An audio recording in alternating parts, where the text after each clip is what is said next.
Are you someone who never gets lost? Well, this next one might just be for you then.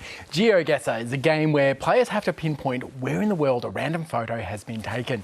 23-year-old Oscar Pearce recently competed in the inaugural GeoGuessr World Cup, and he joins us now from, you guessed it, well, did you? Adelaide. A very good morning to you, Oscar. Welcome to News Breakfast. Hey, first of all, tell us, what is GeoGuessr? So GeoGuess is essentially a game where you're placed somewhere randomly in the world and you have to look around at your surroundings, look at the building, the vegetation, all of what you can see around you, and try to make a guess of where you think you are. The closer you get, the more points you get, and that's pretty much the entire concept. Right, so we're talking about a Google Street View, essentially, photo, and then from there you've got to figure out exactly where you are in the world. The world's a pretty huge place. Do you ever get stuck? Certainly. If there's no clues around, if you're on a dirt road in the middle of a forest, then it's always going to be tough. However, there are lots of little tricks you can use. The driving side, what the buildings look like, the sign infrastructure, all this kind of stuff can really narrow down which type of country you think you're going to be in. Now, I got on GeoGuessr yesterday and had a bit of a play. I thought I was cheating when I saw an address on the back of a delivery truck. Is that cheating, or is that all legit? Absolutely not. Like, there are all kinds of different rounds. The rural rounds and the urban ones, you take them both. So yeah, if you find an address, that's just your good fortune. Okay, tell us about this World Cup then. So this year it's even bigger than last year, but what did it involve? Yeah, so basically they just brought together 24 competitors from 21 different countries, and we battled it out on Google Street View, trying to guess closer than the other. Basically, when you're closer than the opponent, then you take away their health until they run out of health. And so yeah, that would determine who was the winner.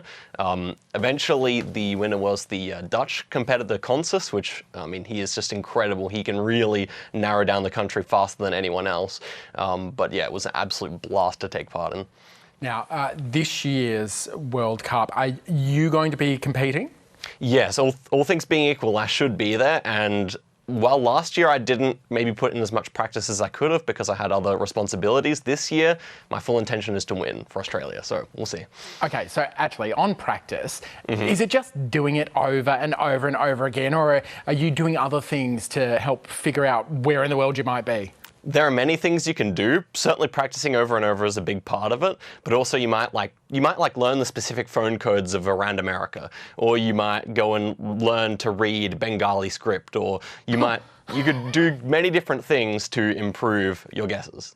Yeah, right. Now, anyone can have a crack at this, right? Absolutely. Yeah, that's right. You can try out GeoGuessr for free, and you know, it's the type of game you can just jump in. There's really no barrier to entry because as long as you can look around and make a guess, you can play. Now, I've fallen down a few YouTube holes, and I'm sure you've done the same, where people aren't actually playing GeoGuessr, but essentially doing the same thing and taking somebody's random photo that they've taken on holiday or something and pinning it down. Can you do that as well? Yeah, I can. I dedicate myself more so towards GeoGuessr, but anyone who plays a lot of GeoGuessr will be good at doing that because they'll say, oh, well, we're driving right-hand side of the road, we have this type of signage which is only found in Europe, and then we have this kind of guardrail, or, you know, anything like that. And yeah, you learn to be able to do that. Now, beyond the winnings from the World Cup that hopefully you are going to bring home for Australia, what is this setting you up for in terms of a career, do you reckon? Are you going to be the go-to person when we lose something in the outback? Well, I definitely think that I hope I can use my skills for good in that kind of way one day. But really, it's just for the love of the game at the moment. Really, it's just something that's so fun to learn, and yeah, I don't know, it's great fun. All right, so if anybody wants to get in it, where do they have to go and try it out? GeoGuessr.com is the website that we all play on. But even still, if you don't feel like doing that, you can just go down on Google Street View and have an explore around. You can learn a lot about the world that way. I really recommend it. Finally, very last question. Would you call yourself a nerd? Yes. Proudly? Without a doubt. Yeah, proudly, yes. Damn straight. Good. Me too. Hey, Oscar, thank you so much for joining us and telling us all about GeoGuessr. Good luck for the World Cup. Will you come back and let us know how you go? Absolutely, Nate. Thank you very much. Brilliant. Champion. Thank you so much for joining us. Give it a crack. It is actually genuinely fun. It sounds fascinating. I guess part detective work, part geography, part language, part all sorts. Completely clean fun, and you learn about the world without even realising that you're doing it when you give it a crack. It's worth it. Check it out.